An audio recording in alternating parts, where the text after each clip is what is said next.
we're going to be going over Amazon Prime's Reacher Season 3, starring Alan Ritchson. It is week 2 of Reacher Season 3. This week, we had episode 4, but last week, it was episodes 1, 2, and 3. And even though they drop in the middle of the night or the morning before, we were not able to squeeze in 3 whole episodes last week before we went live. So this week, we're going to be covering episodes 3 and 4 of Reacher. Of course, covering Lee Child's novel series starring Jack Reacher. This year's season is based on The Persuader, which I have read. Have you read any of the Reacher books, Jason? I read, is it Killing Floor? That's the first one, yes. First one. Yeah. I've read Killing Floor. That's the only one that I read. Yeah, this one is a delicate walk for me because having read the book, I don't know exactly like how closely the show is going to follow the books. Overall, as far as like a bullet point outline, the show seems to be following fairly close so far. We can go over differences that have happened. So I'm trying to mind what I say and not spoil stuff. And just to let everybody know, we do full spoiler discussions and reviews as far as things that have appeared on the show. Spoilers. Spoilers. If you are a show viewer and not a book reader, I'm going to try very hard not to spoil things that happen in the book that haven't happened in the show yet. But everything that has happened through episode 4 is on the table. So we have a lot of comments. I'm going to let the comments lead the way. I'm going to load up the first one and we'll all react. Let's see. We got Thug Dog up first. I feel like that's 3 really slow episodes in a row. Episode 2, driving. Episode 3, covering stuff up. Episode 4, flashback. So, Jason, I'll let you go first. How do you feel about the pacing of the first few episodes? I absolutely love the way that this season has laid out. It's really interesting because I felt like in the first 2 seasons, Jack Reacher is a very reactionary character. So in the first season, his brother dies. He ends up in the town that his brother dies in. In the second season, he's going after the guy who killed his crew. Yeah. This season, he's directly almost at calls at everything that's happening, and it's really interesting. Like his mess up that is kind of pushing everything. And I don't know. I didn't think the episodes were slow. I mean, there was enough action in them. And I also think his humor's been pretty good this season too. I've chuckled a couple of times. So overall, I like the vibe so far, I guess. What do you think about the pace, Tim? I think I think compared to the first couple seasons, I think that might be kind of what they're talking about, because in the first couple seasons, they didn't waste any time in having him completely and totally dismantle like a dozen guys in the prison bathroom, or even last season, he and Dixon beat up a whole bunch of people in that concrete yard and buried them in the first couple episodes. So there's been really nothing like that. It's been like, oh, they kill a guy in isolation, and it's kind of like a slower thing, right? Like when he kills Angel Doll, it's just slamming his head against the table, and that was it. When he kills Duke, which we're going to talk about, that was very much just a scene where he walks in a room and he shoots him. That was very much slow as well. So I get what they're saying. Maybe there's not as much like action, fight, Reacher taking on a whole warehouse full of bad guys kind of stuff, but I think we're getting to that. Just because it hasn't happened yet doesn't mean it won't happen. The only one of these episodes that I thought was really slow was episode 2. Episode 3, I do feel like there was some really, really important stuff in episode 3 and episode 4. I'm not a huge fan of flashbacks, neither is Dan. We always kind of make fun of it. Here comes the stereotypical streaming season flashback, and that kind of is what this was. But knowing what this story is, I think it was kind of necessary to have a flashback episode. So I'm okay with it, but yeah, I get what they're saying, I guess.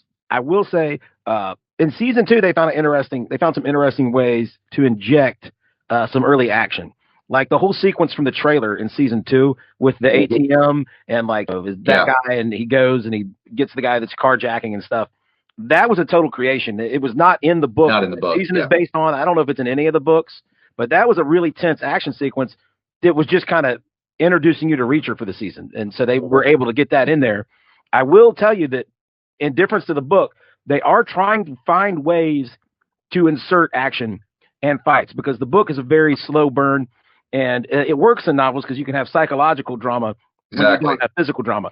Like I talked about in episode 2, where or was it 3? The driving was episode 2. Yeah. Okay, so episode 3 is when he does the swimming, right? Yeah. Okay. That's episode 3. The swimming is so tense in the book. That is a very intense scene in the book because you're in Reacher's mind, and the water in the book, it feels like it's not wintertime in the show, but in the book it's winter. And it's extremely cold. and he's feeling like he's not going to make it. He's fighting the current. It's a long way. I don't know how you express that in a show. You could very easily express that in a book. I don't know how you squeeze tension out of him swimming on a show. It's hard to show that it's cold. It's hard to show that it's far without being boring, So, these are things that happened in the book. In the book, when he goes back to clean up the mess of Angel and search the area, the FBI agent is not with him. It's just him alone. And he doesn't run into drivers that he also has to fight. So that fight sequence with him and her against those two drivers that show up, that was obviously added from the book just so you could have a fight sequence there. And during the flashback sequence, when they flip the buyer, there's no showdown between him and the buyer's security. They flip the buyer at a diner or something. They show up, they set up a fake meet, and they show up and they tell him he's busted. And it's a spycraft scene in the book where they just talk and they flip him and there's no fist fight. So they are trying to interject some extra action that is not in the book to spice it up. Now, the scene where he just shoots Duke, then he makes a ruckus and fires a bunch of shots to make it seem like there were people there, that is straight from the book. Only that is more tense in the book because you're in Reacher's head and he's planning it. Should I go in first? Should he go first? How am I going to get the drop on him? That kind of thing. And Duke is a lot more threatening in the book because Duke is the same size as Reacher in the book, not a way smaller dude that he can easily handle. So let's move on to the next comment. I feel like this season doesn't have as much front-loaded action, but the dialogue and character development have been huge. So that's kind of the thing that we're talking about. They haven't front-loaded it. There should be, it's kind of obvious. I'll let you guys say, I know some of what should be to come. I don't know if it will happen, but, it's Reacher. So big action has to be coming at some point. Yeah. But the dialogue and character development, do you guys feel like it's been clicking along pretty good? Have you liked it? Yeah, I think the dialogue's been fantastic, and I think that it's really led to a lot of good character story and development, and I really do think that you kind of really get that this is very much like season 2, where this is personal for Reacher. Every single one of these has something that is just deeply personal and important to him, and that's why he's doing it. And he still kind of gets looped up in this big mess with this whole thing with Duffy and trying to save Teresa and all this. But at the ultimate root of this is it's personal between him and Quinn. That's what this is. Yeah. He doesn't give any cares about the drug lord or Beck or anybody else about him and Quinn. And I think that we definitely got to see that, especially in this latest episode. So yeah, it's been late. I will say the interrogation scene in this week's episode with Cole. And I know you have to establish that he's very simpatico with Cole. I feel like they could have introduced the other lieutenant. I can't remember his name, or private. They could have introduced him a little bit sooner so that somebody could have been in the observation room with Reacher so that Reacher wasn't just standing there talking to himself like a weirdo. That was Atta girl, way to go. Listen, it's only weird if you answer yourself. Yeah. You don't have to talk to yourself in a book because you can have people's thoughts. What's very interesting, though, is the fact that Reacher definitely has always had these very, very professional-only relationships with his coworkers, and he does not let his feelings ever get in the way. I think the exception would be Dixon, but this one so far with Cole, he definitely felt some responsibility for her at almost like a father-like level, you could tell, and that's what this is about. It's a very different approach. Yeah. Go ahead. I personally think that that's why this season is resonating so much with me, because literally at its core, from what I've seen, it's Reacher for the first time, maybe in the series that I've seen, is constantly underestimating the guy he's fighting. So he underestimated Quinn when he told Chloe, is it Chloe? Who's the girl? The girl that got was killed. Cole was the one who got killed. Duffy is the agent. Yeah. He sent Cole by herself because he's constantly underestimating this guy, even to the point where he shot him and he's like, all right, at least that's over. And he didn't think about the cold water. So cold water has created this entire situation. He's like Reacher's Moriarty. You know what I'm saying? This is like if Reacher's Holmes, this is his Moriarty. That's exactly a great comp. That's a great comp. Yeah. Joker. Well, yeah, as Joker. This is his. Yeah, this guy is a Doctor No. I mean, there's so many. You could go on and on, right? I mean, yeah, there's so many Okay, of I them, want and him to that's be my Batman in this new series. So yeah. yeah. I will say we're not allowed to talk about that because Dan doesn't think he's a good one. So anyway. yeah. There's no. I'm not watching the baby. I will say the framing device for giving us the backstory of Cole and what is the villain's name? Quinn. Quinn. The Cole and Quinn story. The framing device where he's telling Duffy. That's not how you find out in the book, because of course in a book, again, people don't have to talk. You just have a monologue. It's just like Reacher thinks about this. You're in Reacher's head, and he remembers that he's not having to tell people. So that's a little different. And actually, that's more Reacher because Reacher wouldn't normally share this much stuff with these people, no matter how. Now they did write her a good speech for her demand that he tells her what's going on, but it's out of character for Reacher to bother telling her. You know what I'm saying? So they had to put something in there, to set up this flashback. I will also say the torture of Cole, they should have went Hitchcockian there because I was gonna bring that up as well. I feel like in season 1, do we all remember what they showed us in season 1 in like episode, what was it, 2 or 3, where there was a dude hanging on the wall naked and cut up? Do you remember that? I mean, they definitely did not hold back on showing us stuff in season 1. And so I kind of feel like what we got doesn't give us the full picture of what Quinn is capable of. Well, if that makes sense. The descriptions of the torture and killing floor, the first book, which is that's what I was wondering. The book descriptions are incredibly graphic, and Jason can attest to that. Yeah. The descriptions of Cole's torture in the book, The Persuader, are very graphic. They tell you exactly what is done to her and how awful. That's what I was thinking. Yeah. And I will tell you, the descriptions in the book, they didn't show us a lot in the show, but what they did show us is enough for me to know that what happened in the show is nowhere near as bad as what happened in the book. Because for one thing, she's still got underwear on when he takes her down. She's still got like clothes on, right? I mean, it didn't. Well, she's in a bra like an athletic bra and athletic pant in it. But here's the thing: that I understand not wanting to be graphic and show us exactly what was done to her. That's fine, but don't show us what wasn't done either.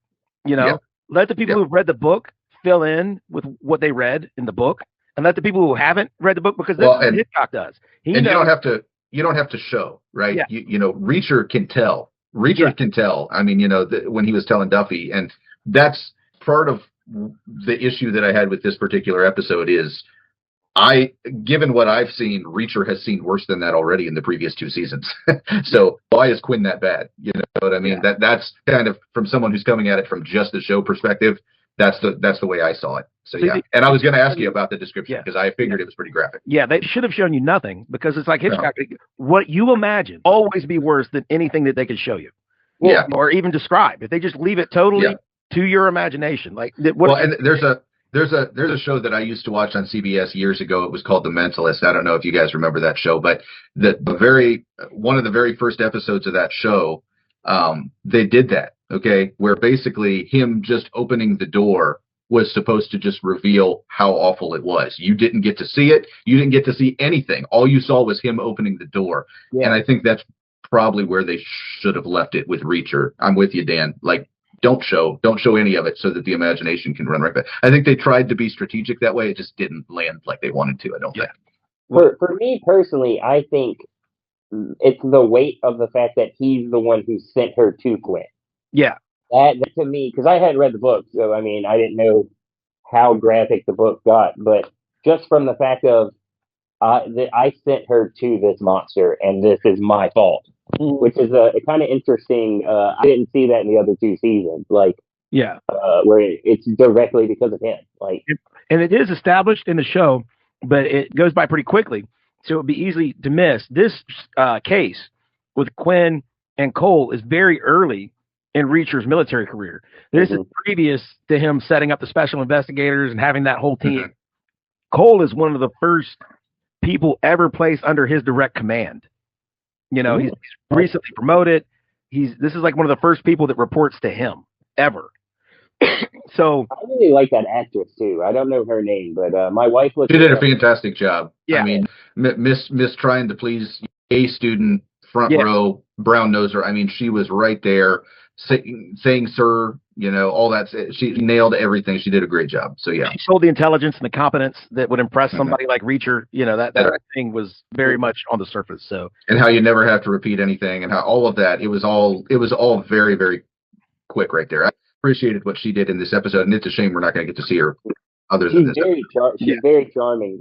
Haley says this was like her first big role, so she's also looking for more stuff.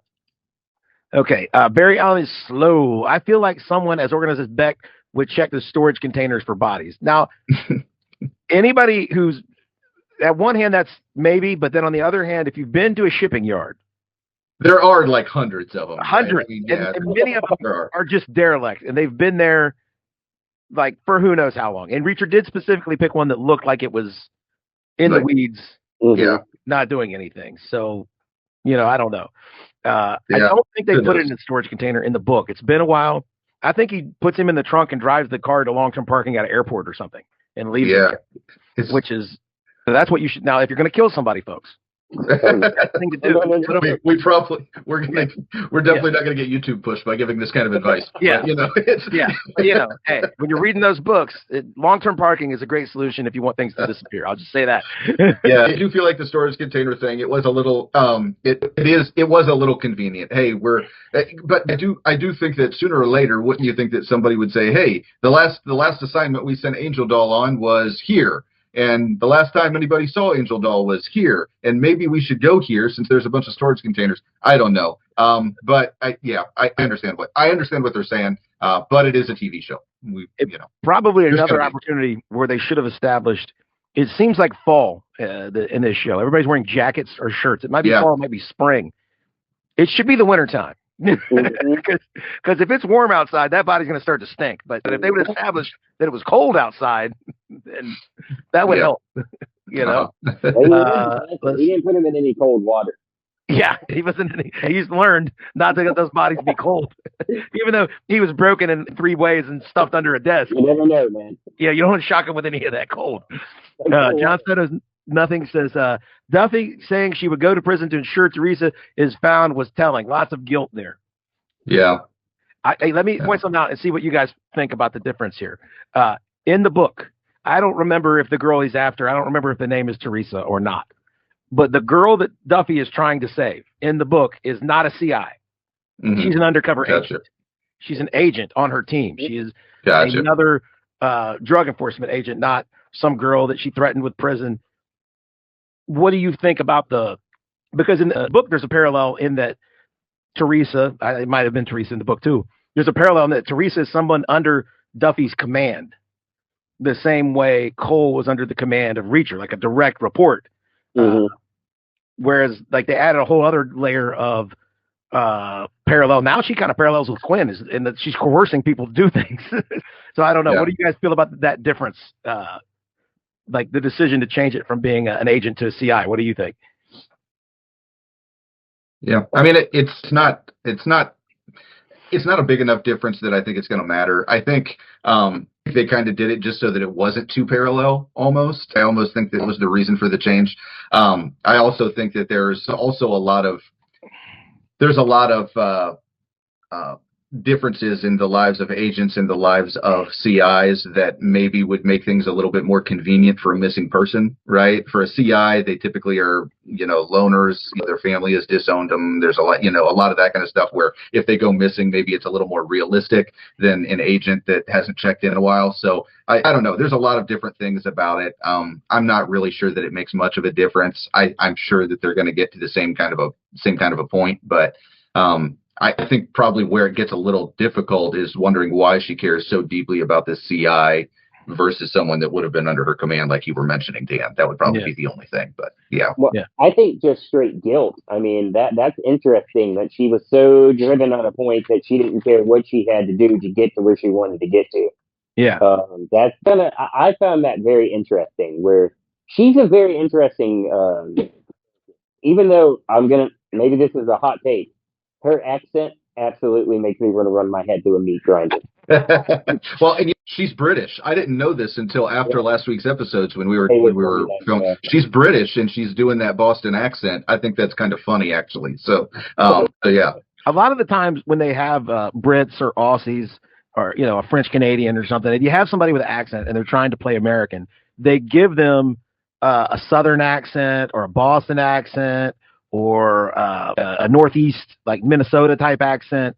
And I think the idea behind that is they give them the standard, what do they call it, mid-Atlantic, no accent, like us folks here in the Midwest speak with. So many people speak with our accent that we hear it very plainly when it's wrong. You know what I'm saying? But if you're doing a Boston accent, unless you spent a lot of time in Boston around Boston people, if it's wrong, it doesn't really bother you. You know what I'm saying? Yeah. Now, Jason, do you know, did you spend time in Boston, or does it just bug you because it bugs you? It just bugs me. Like, I'm just like, I know people from Boston, and they don't sound like that. They're not like Bahava. There's a lot of examples that I can think of, British actors or Australian actors or whatever, where the reason that their character voice is so distinct is because of that. I think of Andrew Lincoln in The Walking Dead. His Southern accent was very, very overdone. And there were points where it actually became a meme in the midst of the show, how he would over exaggerate the syllables of words in order to try to sound Southern because he's British. And then Hugh Jackman, when he did Wolverine, I mean, he very much lowered his voice. And that's something a lot of them do to drop the accent when they're trying to do just a typical accent. They lower the voice. So there's a lot of things that you can tell are sometimes little tells, but this one doesn't bother me. Is it overdone a little bit? It is, but it doesn't bother. There are so many other things that I could be upset about. So I'm just like, that was all right. She's in one of those Ben Affleck Dunkin' commercials. Yeah. Dunkin', let's get some coffee. My guy's wicked smart. Wicked smart. I pick up some Dunkin'. I'll meet you by the harbor with some coffee. How do you like them apples? Yeah. She's got to say that by the time this series is over with that accent. She's gonna be like, "Hey, Reacher, you like apples?" So I had two thoughts about her. At first, I thought, before we found out the backstory, I was like, does she have a thing for Teresa, and that's why she's so... Then she was kind of checking out Reacher also when he was coming, like she peeked over her shoulder. And Reacher's got to hook up with somebody once every season. It's going to be the French maid. I can just see it. It's going to be the French maid, okay? Someone that can die and we won't care about, but is clearly attractive. It's going to be the French maid. Okay? I would say there's a chance that it'd be the older maid. Yeah. The one that's like, wipe your feet every time. Yeah. And I will say, book spoilers for people who ever want to read the book, right? Mrs. Beck was an attractive woman who was not dead in the book. She was a character in the book. But Reacher did not hook up with Mrs. Beck. So I think that made it easy for them to say, like, oh, a hot chick that Reacher doesn't bang. We need her out of the story. No.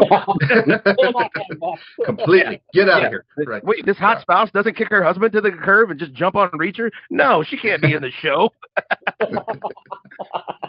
Lee, what were you thinking? I saw Duffy take a look. She lingered.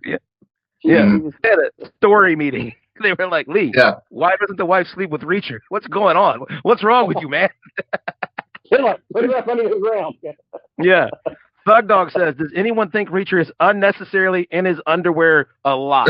This is where we need a female on our panel because she would explain to us that it's never unnecessary for Alan Ritchson. I was going to say that they are expanding their audience quite a bit by having Reacher in his underwear a lot. That there is no doubt about it.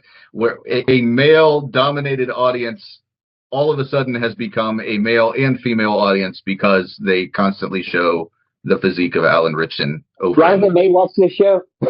Yeah, Jonathan May. Well, and you know what? This harkens back to, like we were saying last week, somebody in the comments talking about this being like an 80s action movie. If you went to an Arnold Schwarzenegger movie or a Sylvester Stallone movie in the mid to late 80s through the early 90s, it didn't matter what they were playing. It didn't matter what the movie was about or what was going on. At some point, you had to figure out why and how they were going to remove their shirt, because that was happening. It didn't matter. That was happening. Fighting alien predators in the jungle, shirt has to come off. Pop that shirt off. Yeah. Teaching kindergarten to little kids because you're undercover, shirt has to come off. The only example I can think of is when he was Mr. Freeze. I don't think he took the shirt off, but that's the only one I can think of off the top of my head. So. You see, that was late in the game. He was getting smaller at that point. That's right. Yeah, that's when you cycling off. You transition to shirt on Arnold, and that's the thing. When you Joel Schumacher didn't get the memo. That's all there was to it. Yeah. But yeah, no, that's definitely, the ladies have to be appeased. And also, I will tell you, in the books, there are a lot of pages dedicated to Reacher and how big Reacher is and how impressive his body is and how shocked other people are about how big he is and stuff like that. So the sinews and the crevices of his, I mean, I can only imagine. So we're gonna just it is part of his character to be like so hyper confident that it throws other people back, that he just doesn't care. He'll just walk through town naked. I think the scene with Duffy is one that makes sense. It's okay, he just got done swimming, so he took his clothes off. But when he answers the door when the French maid's there, I mean, any normal person would be like, hold on, let me throw a shirt on. You know what I mean? I don't know. If I look like that, I would not. Yeah. I work out a lot and I wear tank tops. If I look like Reacher, I'd be doing every one of these with no shirt on. Yeah, and just be walking around. You see, every time you saw a sign that said no shirt, no shoes, no service, be like, well, I'm not shopping here. They do that one life. You know? Oh, Duke not thinking Reacher would kill him was classic. It's always fun when you've got an anti-hero and the people are banking on them having the classic hero tropes.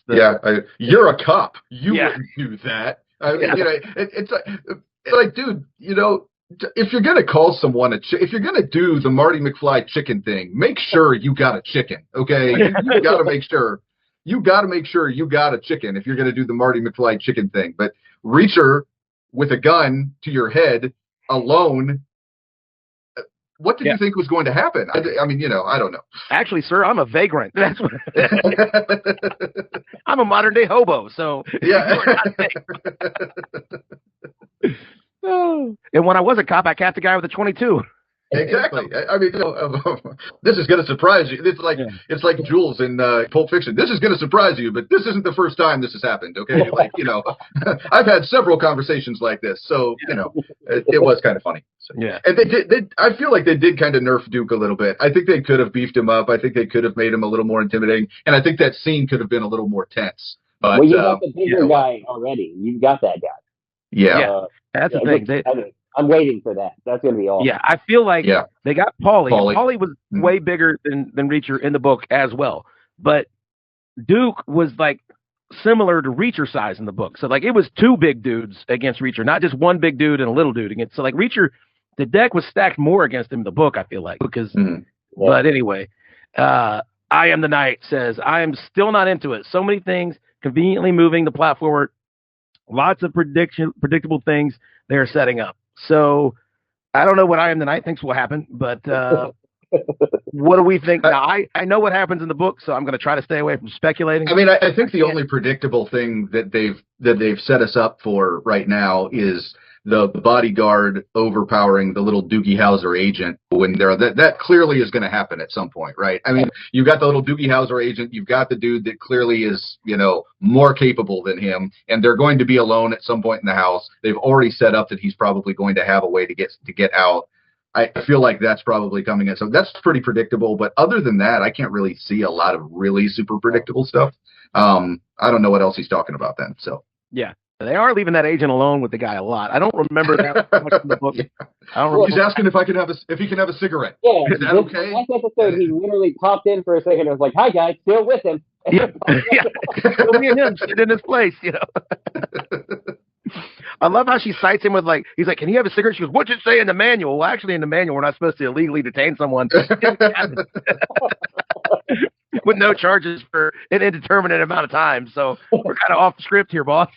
Maybe let him have a cigarette, man. Yeah. You can let him have it, or maybe just light one and start burning him with it. I don't know. You're completely out of the manual now, What's the manual say about blowing up a block and faking a kidnapping and doing, I have a feeling the manual says that chase, police chase scenes and all that, they're probably frowned upon. But yeah. So let's see. As I watch this show, I cannot help but wrap my mind around that. Someone read these books and said, Tom Cruise. Yeah. Okay. let's go back. It wasn't someone who read those books and thought Tom Cruise. It was Tom Cruise. There we Tom go. Cruise. That's who read the books and thought, hey, Tom Cruise was sitting at home and was like, who'd be great in this? And he didn't Tom say Cruise. Said, Tom Cruise went to David Miscavige's office and he said, David Miscavige, I don't think I'm tall enough. And he said, no, Tom, you're very tall. We've had this discussion several times. Okay. We've had this discussion several times. You're very tall. Okay. Speaking of which, Dan, did you watch the Top Gun Family Guy yet? Did you watch it? I have not. I didn't. Okay.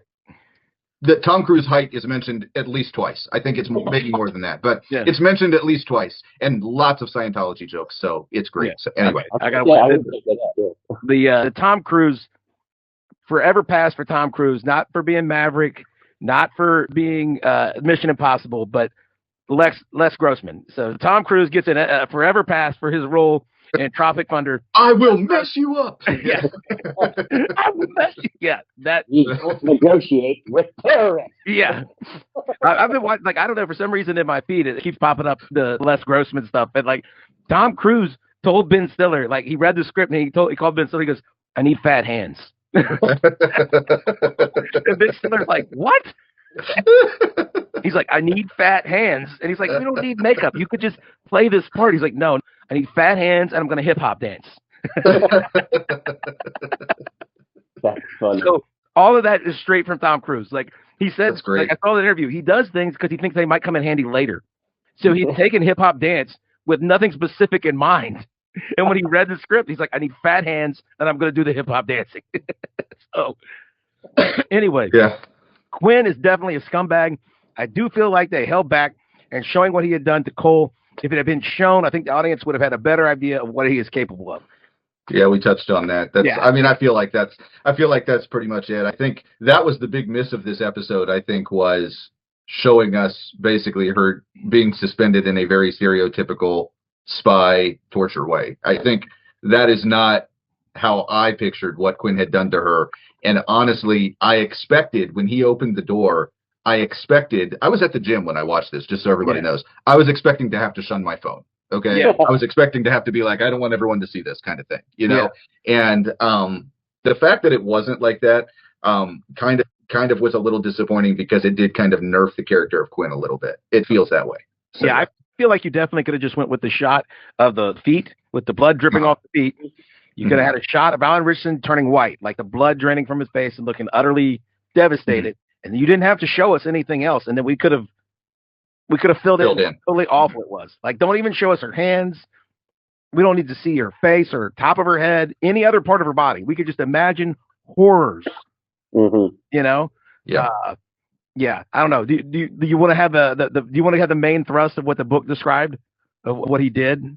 Okay, yeah, go ahead. I mean, you know, in the book, it is described that he gave her like a double mastectomy while she was alive. Yeah. He cut her breasts off, and they were there, and that was the main thing I remember. There was various other tortures, and in season 1, all right, they had the same kind of thing happen, but it happened to a guy. Okay, I'll let you fill in what happened there. Okay, and they showed it. Okay, and the fact that they showed it made you feel like, oh, so that's how serious this is, kind of thing. You know, right now I'm kind of just, like I said, it looked like stereotypical cinematic torture. That's what it looked like. I feel like a lot. Now, maybe you guys. I feel like in a broader sense, a lot of premium networks, not just Amazon, but even like Max, Stars, a few of these other networks, with their new shows and with continuing seasons of shows that they've had, they're trying to dial back the gratuitousness.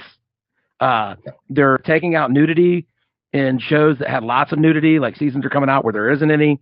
They're taking out graphic violence. I feel like they are trying to be budget conscious about creating versions of these shows that can be re-aired and replayed on basic cable to generate revenue. Dead on.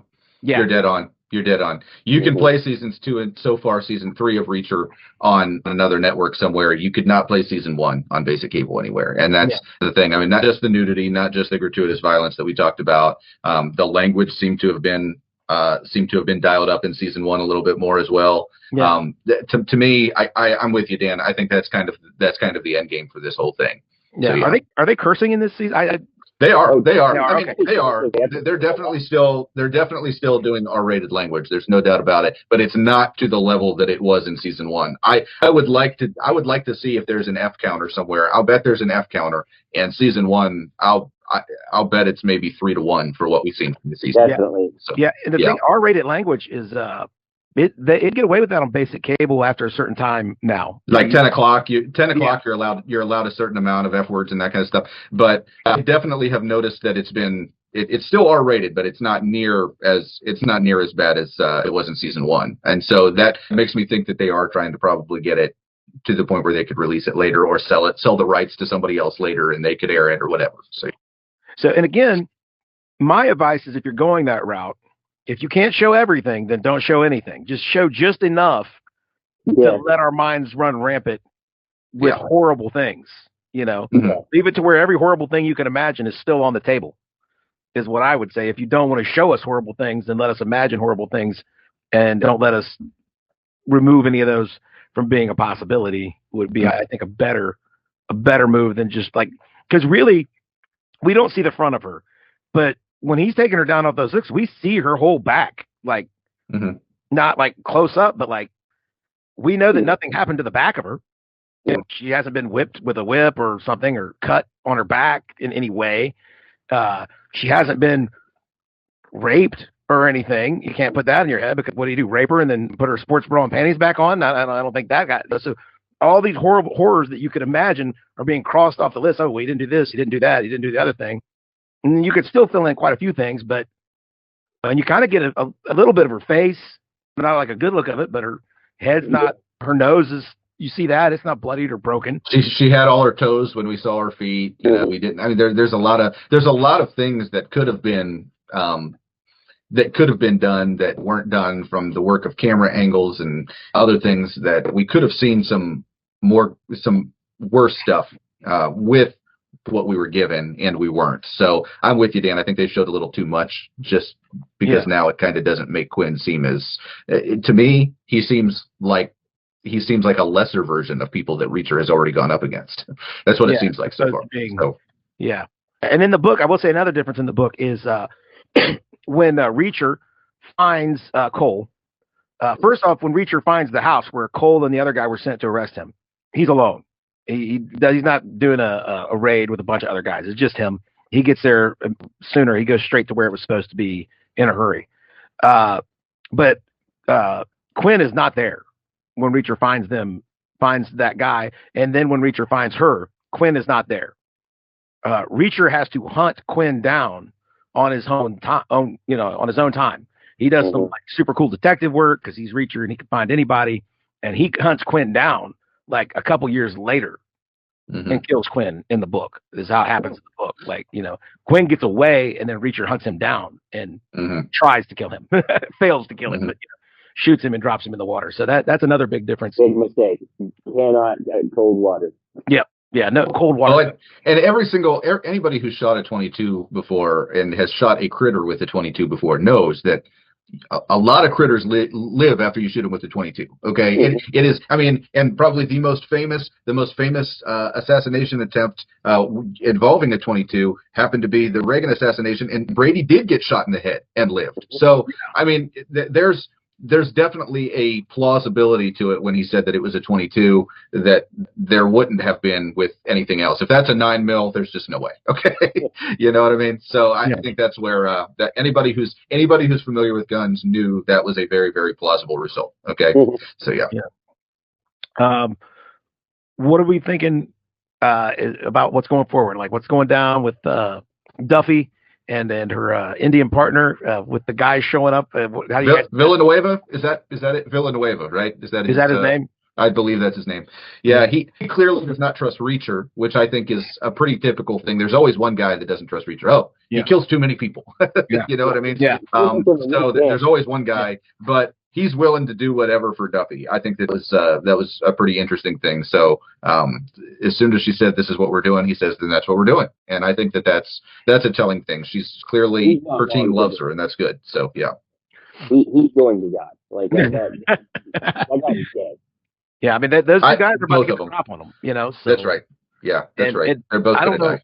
if Reacher's like, or not two, three guys, didn't three dudes just show up? That's how many it was, right? That we're getting ready to go into the warehouse. Three guys. All three of them again. And Reacher is way behind. And if Reacher kills all three of those guys, I don't know what he's telling the Becks when he gets back. You know? Yeah. That's a lot. Everywhere Reacher goes, he's the only one who survives.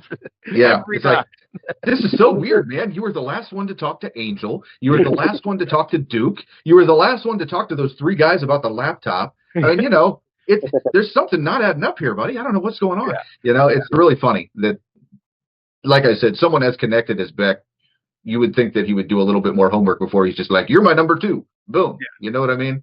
So I don't know. Do you think the son makes it all the way to the end of the season? Yeah. What's that? The son? The son? I don't think the son does. I think he's dead too. Richard? Is that his name? Richard? The ear. I can't remember. Yeah. Or lack of ear. I feel like Richard is kind of like a red herring story. I don't think it really has a lot of importance right now, but I mean, I could be wrong. I feel like the other characters are the ones that are a little bit more important at the moment. But come to think of it, Reacher teaching him how to punch could come back to roost. That could be a thing where he ends up punching a guy when he needs to. So I don't know. We'll see. Maybe he just knocks Polly straight out. Wouldn't that be? I would hate this show if that's how this ended up. If this 110-pound kid walks up to this behemoth and just knocks him out cold. That would just be. It would be classic. That would be Kate Bishop. That would be Kate Bishop in the Kingpin all over again. That would be Reacher for modern audiences, Tim. It would be Reacher for the modern audience. She didn't just punch Kingpin, Tim. She zapped him with it. Oh, how many times we have to go over this? Of all the things that Marvel has done to make you upset, some of them were just not that man, it was like her first week as a superhero, and she was awesome beating up that 400-pound guy that clearly was a martial arts expert. She was awesome, you know. He spent about 20 minutes throwing her around the room, and then she tased him, basically, is what happened. So I don't. But anyway, Richard and Polly, you know, it would be a mismatch on those proportions. Let's just put it that way. Yeah, that would be fun, though. I want to see. Yeah, that's not what I'm hoping for. Yeah. Reacher did not give him the advice he needed to give him. Reacher needed to be like, your size, your power. Don't fight, man. Just don't fight. Yeah, go for the nuts and get out of there, okay? You don't need to be fighting. And run away. But, if you want to learn how to punch somebody, that's like Reacher learning how to do ballet. It makes no sense, man. Just don't fight. That should have been the advice. Don't fight. Okay? He needed the first rule of Zombieland. Cardio. Yeah. That's right. Cardio. Cardio, double tap, all that stuff. Yeah. Memorize all of that. Okay? Yeah. Have you seen the trailer for that new Robbie Malek movie where he brings down the terrorists with his hacking skills? No. I've not seen that. Yeah, it's very Reacher-like, kind of. Like, terrorists kill his wife, and he uses hacking skills to kill people. Now, me and Tim are both too cheap to not have commercials on our Prime. Do you have commercials on your Prime, Jason? Oh, yeah. Okay. Definitely. Did you guys get any of the trailers for the House of David? The House of David? Yep. I've seen it. I didn't get a trailer for it, no. Yeah. I was going to watch it either tonight or tomorrow, but I have a House of David theory. Okay. Amazon is tired of paying for the rights to IP. So they're going to take public domain. Yep. They're like, nobody has the rights to the Bible, so we'll just go ahead and make as many. But actually, this is very interesting. I was trying to look it up earlier. I don't know how the TV rating is going to be for this. For Reacher? I mean, no, for House of David. That's the thing that I couldn't find. So I don't know how fantasy epic they're going to go with the violence. Like, are they going to go Game of Thrones violence? Because they're talking about battles and stuff. They can go Passion of the Christ violence, Tim. I mean, I don't know, because but hey, he does some pretty graphic stuff to Goliath. So I'm very, very interested to see what they do there. So now here's the thing: if the Amazon executives thought that the Tolkien purists got upset about misinterpreting their books, they got a whole new level of shit coming their way. I'm telling you right now, they are not ready. Yeah, here's the thing. Here's the thing about biblical stories. Okay, when you're gonna do biblical stories, particularly biblical stories that are very, very well known. All right, like I don't know if you guys ever saw the Noah movie. but what in the world? Who sold Russell Crowe on? I mean, it was atrocious. It was awful. Yeah, it was awful. And like I said, I understand people wanting to kind of put a little bit of a new spin on things here and there, taking a few liberties, those kind of things. But I'm very interested to see how closely they follow. I'm closely to see what the rating is going to be on it, because when we're talking about battles, I mean, battles are violent. That's just all there is to it. And if you don't have violence, I don't think you have a realistic battle. So I'm very interested to see what they do. The Goliath effect looked impressive. I thought, because I thought the scale and the size of Goliath was pretty cool. Well, and the thing is that that's probably only the first episode, because there were tons of chronicles of David that are just as exciting. I mean, and are going to be very, very interesting. So that Goliath thing is probably only the first episode, and then there's going to be. Are we going to get Bathsheba? I think they toyed with that in the trailer a little bit. So now that is really going to take your biblical purists and make them very upset. It is. It is, because there's a lot there that that you need to examine about what's realistic and what's not. And look, I mean, things can be implied, but they without being shown, as we've just talked about. But things happened. I mean, you know what I mean? So it's one of those things that you just can't skip over. But the whole thing with the whole tension between him and Saul, I mean, that is very Game of Thrones level stuff. I mean, it really is. And so it would make a fantastic season if they're going to do it that way. And I'm looking forward to it. But I don't know. We'll see what I think. I'm going to watch the first episode here. Tim, if they go off book on this, you're going to be worse than the Toll Controls. I mean, unless they do what they did with Noah, where they added the weird mud lump creatures to help him build the ark. It was really weird. So there was just a bunch of stuff like that where it's just like, okay, but I feel like they're not going to do that, just based on the feeling I got from the trailer. I feel like they're going to go standard fantasy epic with this, which is, I think, what they've needed to do with the biblical story for a long time. It hasn't been done that way. You haven't got a good fantasy epic since what? Maybe since the Ten Commandments. I love to watch the Ten Commandments. That's probably the last one where it was that good, Good. Prince of Egypt, the animated. Yeah, Prince of Egypt. I mean, there you go, which is the Ten Commandments story. I didn't watch it. Did you guys watch was it Exodus? It was no good. I didn't like it. Yeah. That was what Christian Bale was in that, right? Christian Bale, yeah. Bale was in that one. And then there were some others that have been sprinkled in from time to time, but they don't really. I feel like either they make it too like clean where it's not believable, or they go over the top with just making it a completely different story, like they did with Noah. So anyway, Noah is actually trying to murder people because of overpopulation and global warming. Well, not only that, but then there was a guy that stowed away on the ark and tried to kill everybody, and it was just weird. The whole thing was weird. I kind of got this book of David just from the picture. I haven't seen the trailer.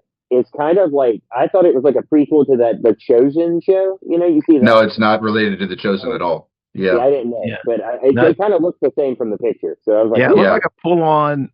It's not like a. What do you call it? It's not a documentary or anything with like interviews. No, but there is a documentary that they're releasing at the same time, though. There is one, but it's not that. Yeah. We got Daredevil dropping too. What's it? Good time. We got Daredevil, David, Reacher. Yeah. Good time to be involved. I'm just still saying, man. Amazon. If you thought people were mad when you ignored the Silmarillion, you just ignore the. I will give my opinion next week, Dan. I will give you my unbridled opinion. Testament, because now let's remember, folks, the Old Testament is the building block for not one, not two, but three of the world's largest religions. So David is not just important to the Christians. He's important to the Jews. The Jews, Muslims, and if you mess this up, they're all going to be mad at you. So, this is the thing that unifies us all. Yeah, there's a lot more Jews, Christians, and Muslims when you add them all together than there are Tolkien purists. Okay, just telling you, there's a lot more Old Testament scholars than Silmarillion readers. Okay, so you got. That's right. There are. You got to try to get this at least a little right. I'm not one of them, but I know they're out there, and I know they're really dedicated. Sometimes they even fight about who's right. They've been known to disagree with each other. Just a little bit. So you're gonna have to chart this path carefully. Is all I'm saying. Yep. But anyway, Reacher so far. Oh, Jason, I did want to Well, we'll hit it next week. I want to go into comparing this season to last season. Okay. I think you've got that one of the hotter, but like it's out there takes that we haven't really touched on. A lot of people were disappointed with season 2. I feel like you were more disappointed with season 2 than we were. But we're running short of time. Maybe if you can come back next week, we'll get into into your Cubs season 2. So anyway, where can people find you on the internet, Jason? Jason Golf 413 on Instagram and at Explains Jason on X, which I've started using for some reason. And me and Tim are the Nerd Champs. You can find us here on Nerdside Champs. You can find us at Nerd Champs. You can find us at ADHD Nerd Champs, where the little short things are. We're on the Facebook, the X. We're sometimes on the Instagram. We're old, so we don't understand. So we try. I'm never on it. Yep. So, and we're on the X too. We're on the X, and you might find us commenting on something you did because we try to troll as best we can on the X. That's the funnest part of being there. So anyway, until next time, we'll see you next week.